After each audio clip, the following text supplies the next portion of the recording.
Hola a todos, ¿cómo están? Espero que estén muy bien.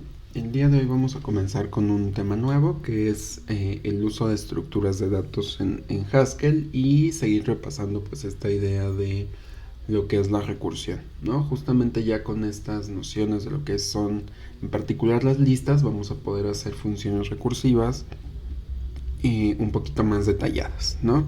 Entonces vamos a comenzar definiendo las estructuras de datos. Haskell tiene varias bibliotecas que nos permiten utilizar estructuras de datos como son los árboles, como son pilas, colas, tuplas, tablas de dispersión, ¿no? Entre muchas otras, ¿no?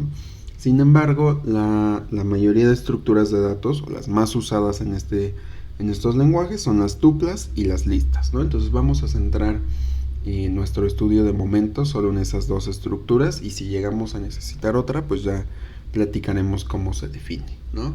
Entonces vamos a empezar platicando sobre las tuplas.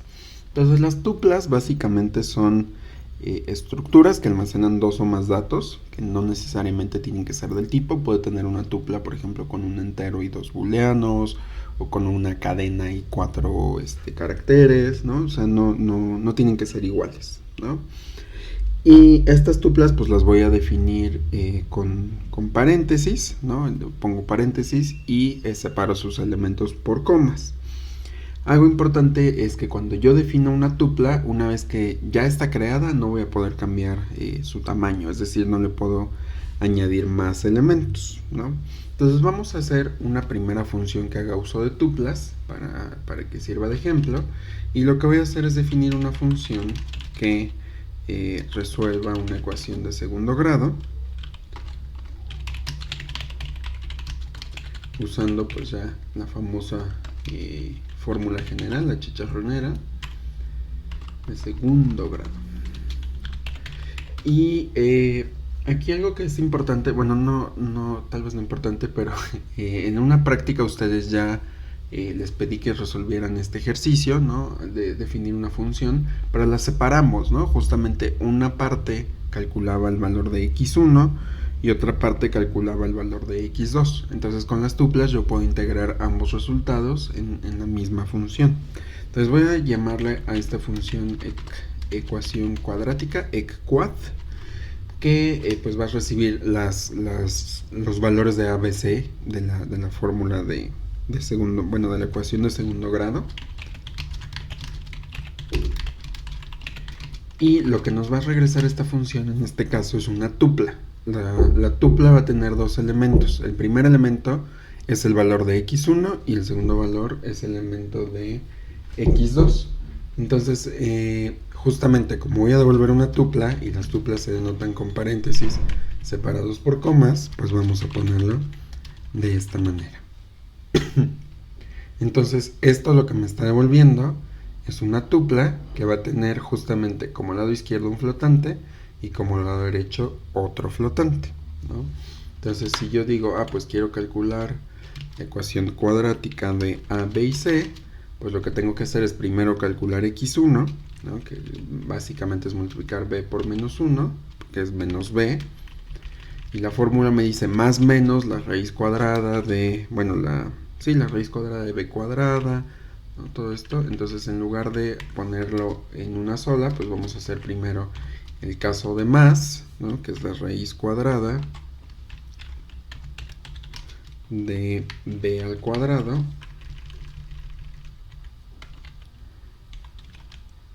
¿no? Menos 4 por a por c, ¿no? Eso es lo que está dentro de la raíz, y todo este resultado que tenemos acá,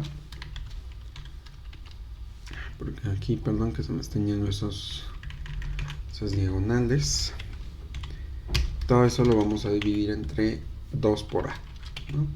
Entonces en este caso ya tenemos x1, nos falta x2. Entonces voy a meter esto en una tupla poniendo paréntesis externos y vamos a separar los resultados por una coma. Entonces, como segundo resultado lo voy a poner acá abajo. Vamos a hacer exactamente el mismo cálculo, de hecho lo voy a copiar y pegar, y en lugar de ponerle más le vamos a poner menos. Entonces esta parte de arriba calcula x1 y esta parte de abajo calcula x2. Vamos a cargar el archivo para que veamos si funciona.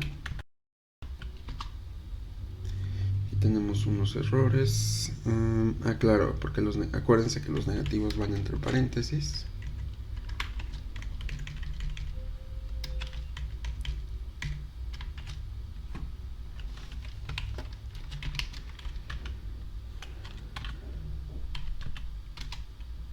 Y listo, ya tenemos aquí el archivo cargado. Entonces yo puedo, por ejemplo, ejecutar la función equat con 1, 7 y 10 y nos da dos resultados que nos corresponde a que x vale 2 o que x valga 5, ¿sale? Entonces los resultados de la ecuación los estamos regresando en una tupla. En este caso la tupla es de tamaño 2, a los cuales les llamamos pares.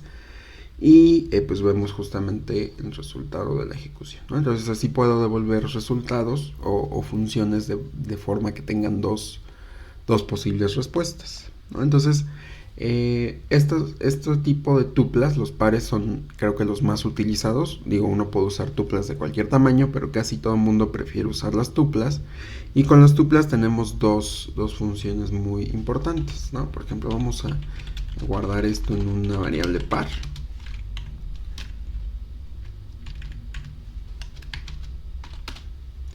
Y entonces la primera función que opera sobre pares es la función first, FST, que yo le paso un par y me devuelve el primer elemento. En este caso me sacó el 2. O tenemos la función second, SND, le paso un par y me devuelve el segundo lado, ¿no? Que era menos 5. Acuérdense que el par tiene esta forma. Entonces con first obtengo el primero y con second obtengo el segundo, ¿no? Y después también otra función que puede ser tal vez útil para ciertos casos es la función swap. Déjenme ver, creo que tal vez la estoy confundiendo con otra cosa. Sí, no, perdón.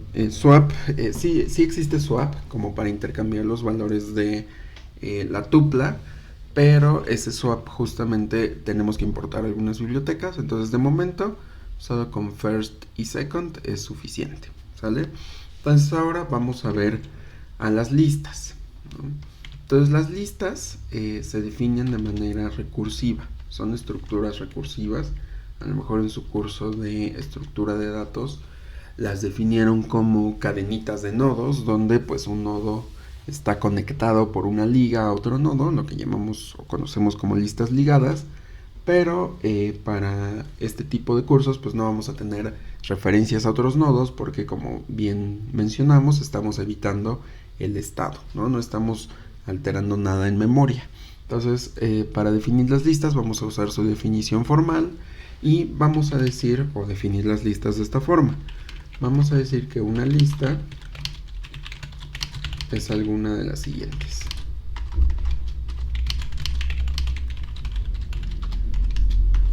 Vamos a decir que la lista vacía es una lista y se representa por los corchetes vacíos, ¿no? Si se acuerdan, las listas vacías así se denotaban.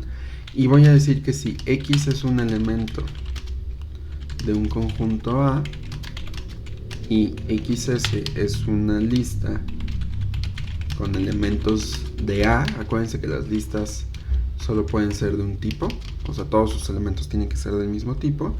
Entonces la construcción XXS es también una lista, ¿no? Llamamos a X la cabeza de la lista y a XS la cola, ¿no? Y vamos a decir que son todas las cosas que son listas, ¿no? Entonces nosotros habíamos definido listas de esta forma, ¿no? Habíamos dicho, pues mira, la lista 1, 2, 3, 4, 5, ¿no? Acuérdense que la lista es una estructura que almacena varios datos, todos tienen que ser del mismo tipo. Por ejemplo, aquí todos son números, los delimitamos con corchetes y cada elemento se separa por espacios, ¿no? Entonces si yo ejecuto esto, pues tengo la lista. Esto ya lo habíamos visto en alguna clase, Pero yo puedo usar la definición formal e ir construyendo listas por medio de este operador de los dos puntos, que de hecho se conoce como el operador cons. Entonces el operador cons me dice, yo recibo un elemento y otra lista, y con eso te construyo una lista. Mi x es la cabeza y mi xs es el resto. Entonces yo puedo construir exactamente esta lista utilizando el operador cons. Por ejemplo, ¿cuál es la cabeza de esta lista? Pues es el 1, ¿no? Entonces pongo 1, 2 puntos, y tengo que ponerle una lista como cola a esta lista. Entonces para construir lo que me falta de esta lista tengo que volver a poner una cabeza, que en este caso es el 2, y otra lista. La otra lista que voy a construir va a tener como cabeza el 3, otra lista que va a tener como cabeza el 4, otra lista que va a tener como cabeza el 5.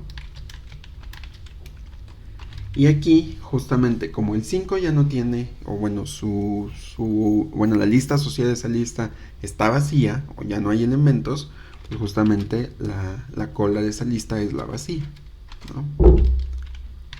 Entonces, si yo ejecuto esto, me construye exactamente la misma lista. Entonces, el operador cons nos permite construir listas recursivamente por medio del operador cons, ¿no?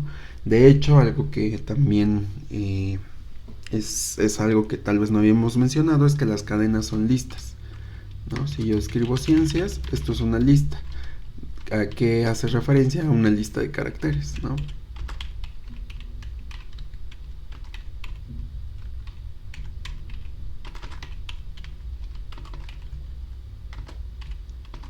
Entonces, como pueden ver, escribir este tipo de listas está medio feo, pero cuando uno lo ejecuta, les dice, mira, eso es una cadena. Entonces, una cadena es una lista de caracteres. Y también puedo hacer listas de otras cosas, ¿no? Por ejemplo, listas de tuplas, ¿no? O de booleanos, o incluso listas de listas, ¿no? Lo importante es que yo ponga los mismos tipos dentro de la lista, o que todo tenga los mismos tipos. Otra forma de definir listas, que también ya habíamos visto, es mediante lo que se conoce como rango, donde pues yo puedo poner el primer y último elemento de la lista, o solo los primeros separándolos por 2 puntos, ¿no? Por ejemplo, si yo pongo esto, me genera el rango del 1 al 10, o puedo poner los primeros elementos para que infiera un patrón, entonces me genera los números de 2 en 2, o puedo poner solo el primer elemento y entonces me empieza a generar todos, ¿no? Yo aquí detuve la ejecución, pero si se dan cuenta me empezó a generar elementos uno por uno. ¿Sale? Entonces, eso es una manera también de crear listas. Al indicar más de un elemento al inicio del rango, justo como veíamos aquí, me subo tantito, si es que llego algún día. Bueno, no, creo que voy a subir con esto. Ahí está. Como hicimos aquí, justamente si ponemos más de un elemento, Haskell trata de inferir si debe seguir algún patrón, pero pues solo funciona con patrones sencillos. También ya habíamos visto la anotación, la anotación de listas por comprensión, que justamente consiste en definir las listas como si fuera cualquier o algún conjunto que ustedes sepan definir, ¿no? Por ejemplo, 2 por x, para que x obtiene sus elementos de este rango de valores, ¿no? Entonces esto me está generando, x está tomando sus elementos de esta lista, entonces toma el 1, lo multiplica por 2 y lo pone acá, luego toma el 2, lo multiplica por 2 y lo pone acá, y así hasta llegar al 5, ¿no? O incluso podemos usar otra función, como la función even de Haskell. Even nos dice si un número es par, entonces yo le voy a decir, quiero que tomes valores de y, que y es el rango de 2 a 6, y entonces quiero que verifiques qué números en ese rango son pares, ¿no? Entonces aquí me va a tomar el 2, que sí es par, y me va a devolver true, el 3 no lo es, me va a devolver false, y así sucesivamente. Entonces este true es para 2, este false es para 3, este para 4, este para 5 y este para 6, ¿sale? Entonces yo le puedo hacer cualquier cosa a el valor que ponga a la izquierda del pipe en la lista por comprensión. Y a estas expresiones que tenemos aquí, fue la X y la Y, les llamamos justamente generadores, porque nos están generando valores y los están guardando en una variable.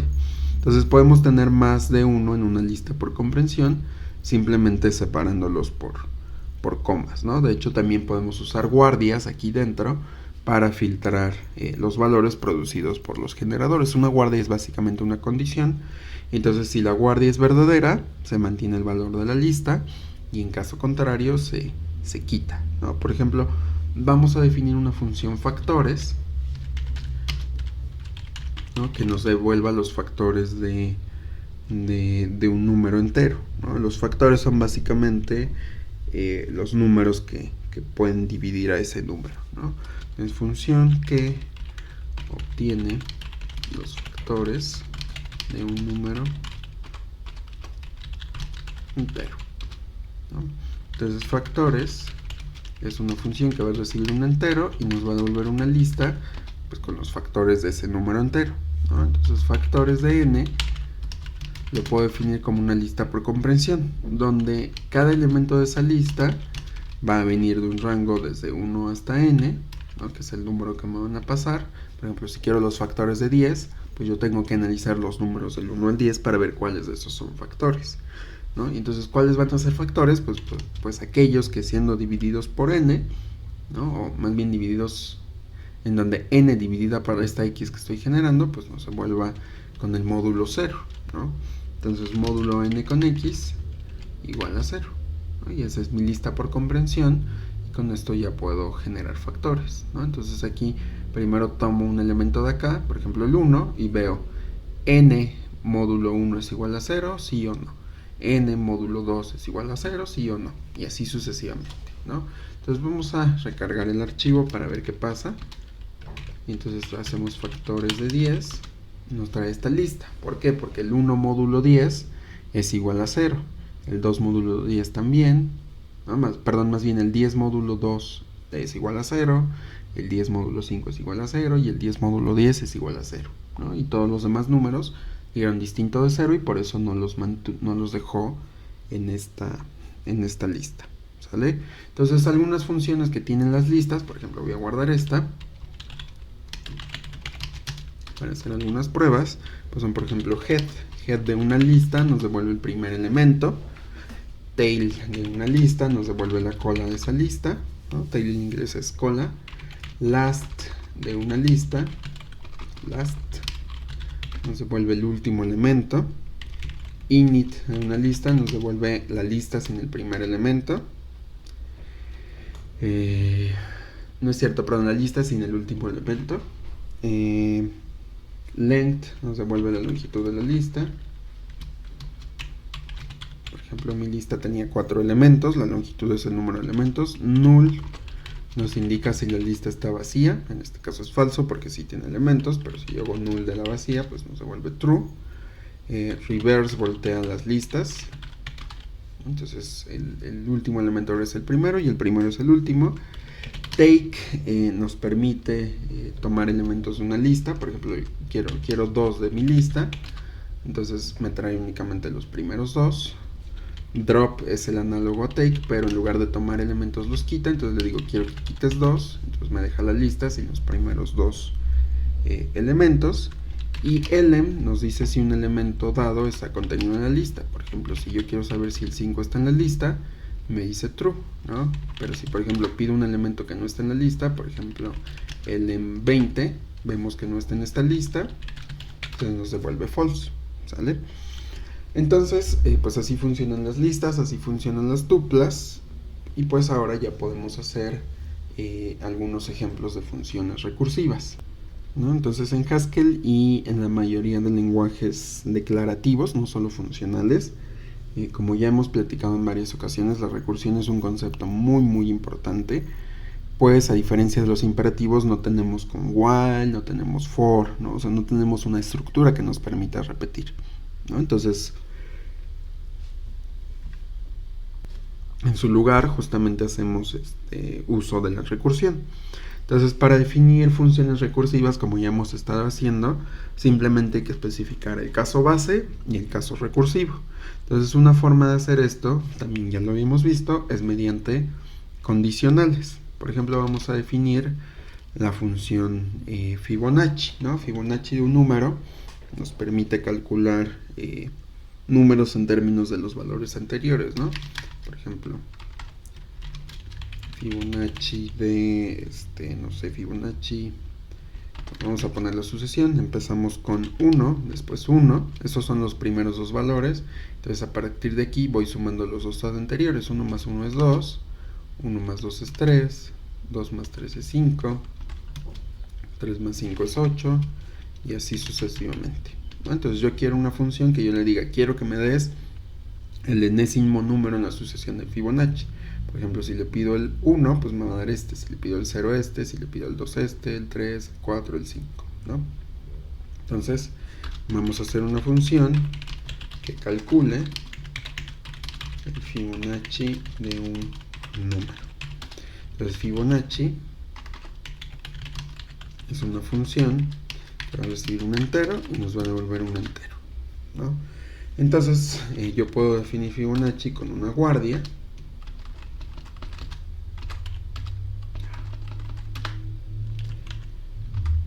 que me diga, ok, si te das cuenta, si el número es menor a 2, siempre vas a devolver 1. Entonces, Fibonacci de 0 y Fibonacci de 1 siempre es 1, ¿no? Entonces, si n es menor a 2, devuelve 1. En otro caso, ¿qué tengo que hacer? Pues tengo que tomar, por ejemplo, si quiero el de 2, tengo que sumar el Fibonacci interior, o sea, 2 lugares atrás, con el Fibonacci que está un lugar atrás. Y los tengo que sumar. Entonces, básicamente tengo que sumar el Fibonacci de n-1 con el Fibonacci de n-2. Perdón, esto no lleva paréntesis. ¿Sí? Entonces, esto es un patrón que pues se aprecia directamente de aquí, ¿no? Lo estoy viendo un poquito por encimita porque esta es una función típica que supongo que ya vieron en varios lugares, tal vez en discretas, en estructura de datos o en alguna otra materia donde hayan estudiado recursión, ¿no? Entonces yo puedo definir las funciones así sin ningún problema. Entonces, por ejemplo, yo puedo decir, pues mira, quiero el Fibonacci de 5 y nos tiene que dar 8, o el de 7, pues ya nos tiene que dar 21, ¿no? Porque está haciendo ahí la suma correspondiente, ¿sale? Entonces esta es una forma de hacer recursión, y otra que podemos utilizar, que también ya la habíamos platicado, es la de apareamiento de patrones, también llamado casa de patrones, y en inglés se le conoce como pattern matching. Entonces, este método consiste en lugar de hacer todo por condiciones, hacer esto por patrones, ¿no? Esto ya lo habíamos platicado. Entonces yo puedo definir Fibonacci con patrones. Voy a ponerle Fibonacci 2. Entonces Fibonacci 2 de 0 es igual a 1. Fibonacci 2 de 1 es igual a 1. Y Fibonacci 2 de n es igual a esto que ya teníamos.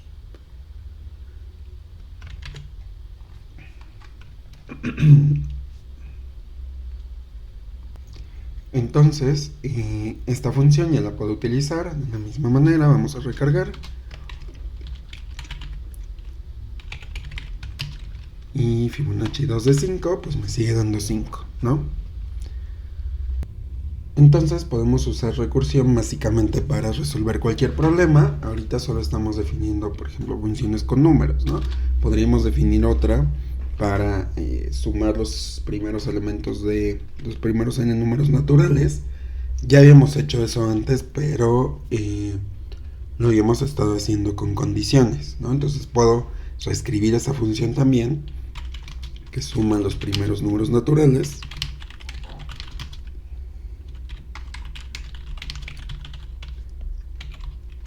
con los patrones, ¿no? Entonces suma va a recibir un entero, devuelve un entero, y entonces suma de los primeros 0 números naturales pues es 0, y suma de cualquier otro número natural pues es n más la suma de n menos 1, ¿no?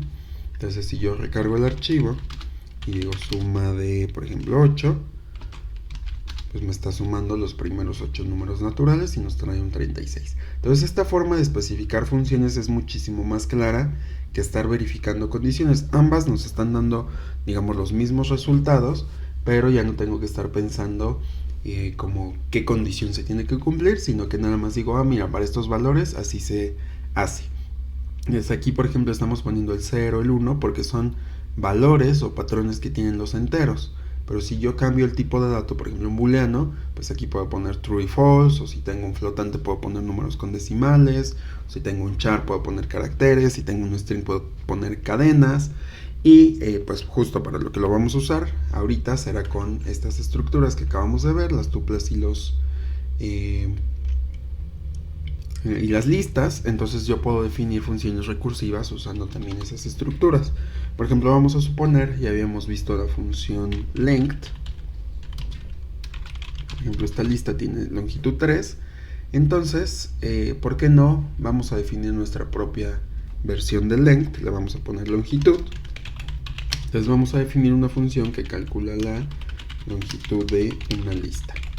Entonces vamos a usar los patrones. Entonces longitud es igual a, o va a recibir una lista. Entonces aquí estamos por fin en un caso que vamos a discutir con más profundidad, pero para calcular la longitud de una lista nosotros tenemos que decir de qué tipo es esa lista, ¿no? Pero la longitud de una lista se le puede sacar a una lista de enteros, a una lista de flotantes, a una lista de booleanos o a una lista que almacene cualquier tipo de dato. Entonces, para yo poder especificar esto, no voy a poner el tipo como tal, sino que voy a usar lo que se conoce como variable polimórfica. Entonces voy a escribir esto, ¿sale? Entonces con esto lo que estoy diciendo es que mi función va a recibir una lista del tipo A. ¿Cuál es ese tipo A? Pues puede ser el tipo de los enteros, el de los booleanos, el de los flotantes, cualquier tipo. Este tipo se va a inferir una vez que yo empiece a usar la función, ¿no? Por ejemplo, si mando a llamar a longitud con 1, 2, 3, esto se va a cambiar por int, y así sucesivamente. Y sin importar de qué tipo sea esa lista, la longitud siempre nos va a devolver un entero, ¿no? Porque es el número de elementos de la lista. Entonces, como estoy haciendo o usando listas ahora, una forma que yo podría hacer esto es con condiciones, pero entonces tendría que estar checando si la lista es vacía y demás, y eso pues no es muy práctico, ¿no? Entonces simplemente escribo los patrones. Recordemos, los patrones de las listas es la lista vacía y la lista que tiene cabeza y cola, ¿no? Entonces la longitud de la lista vacía, pues como no tiene ningún elemento, es 0, y la longitud de la lista que tiene cabeza y cola, ¿no? Por ejemplo tiene esta forma, 1, 2, 3, entonces, bueno, 1, 2, 3 y 4, entonces x es igual a 1 y xs es igual a 2, 3, 4, era lo que habíamos platicado. Entonces, si yo tengo mi lista descompuesta con estos dos valores, ¿cómo puedo sacarle la longitud? Pues realmente la cabeza de la lista no me está interesando, ¿no? Yo solo quiero irlos contando. Entonces, cada que yo encuentre la cabeza de la lista, voy a sumar un 1. ¿Y a qué le voy a sumar un 1? Pues a la longitud de la lista que tenemos del lado derecho. Entonces 1 más longitud de xs, ¿sí? Entonces la cabeza ni siquiera se está utilizando. De hecho, cuando los valores que tenga de este lado no los ocupo de este lado, no es necesario ponerles nombre. Aquí podría poner, por ejemplo, un guión bajo. El guión bajo nos permite decir, sin importar el valor, haz esto, ¿no? Entonces esta es una lista que tiene cualquier cabeza y tiene una cola xs, ¿sale? Entonces vamos a recargar el archivo y vamos a ver si funciona. Longitud de la lista de elementos del 1 al 10, pues nos tiene que dar 10, y justamente así fue, ¿sale? Vamos a hacer una última función recursiva. Todo esto lo vamos a seguir practicando, que ahora busque un elemento en una lista, ¿no? Función, por ejemplo, la función elem nos dice si un elemento está contenido. Ahora yo quiero buscar ese valor, ¿no? Entonces función que busca valores en un ambiente de evaluación, ¿no? Entonces yo voy a tener listas de esta forma. Por ejemplo, A con 2,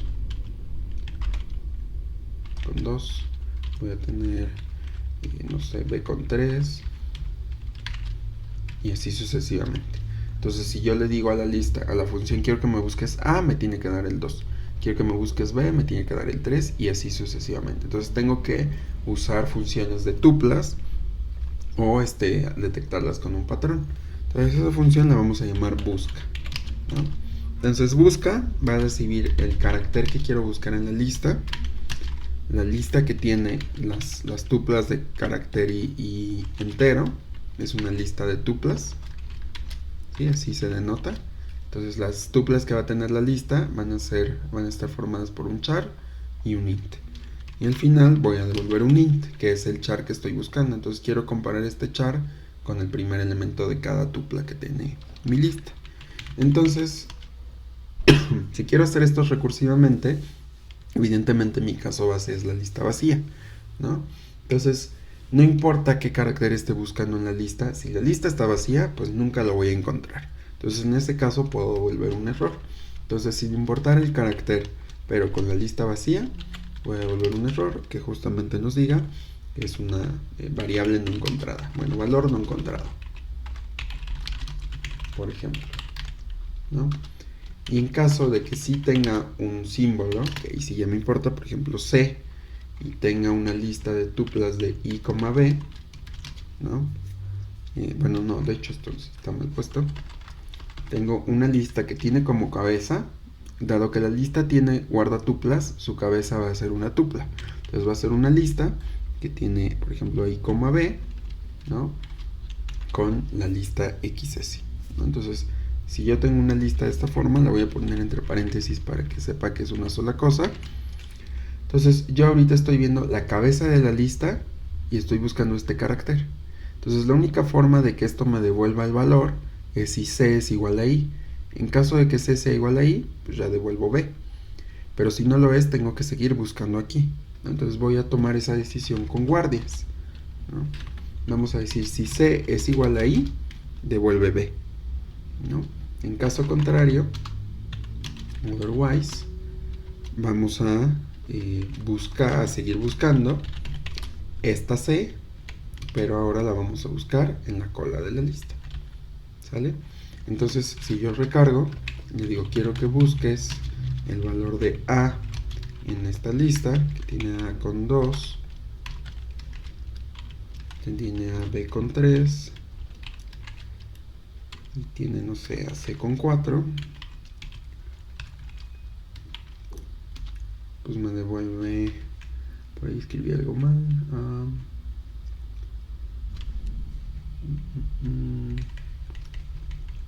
ya me está fallando, le puse una comilla al 3. Entonces listo, ¿no? Déjenlo vuelvo a poner. Busca A, me dice, pues mira, aquí está la A, me devuelve 2. Si le digo busca B,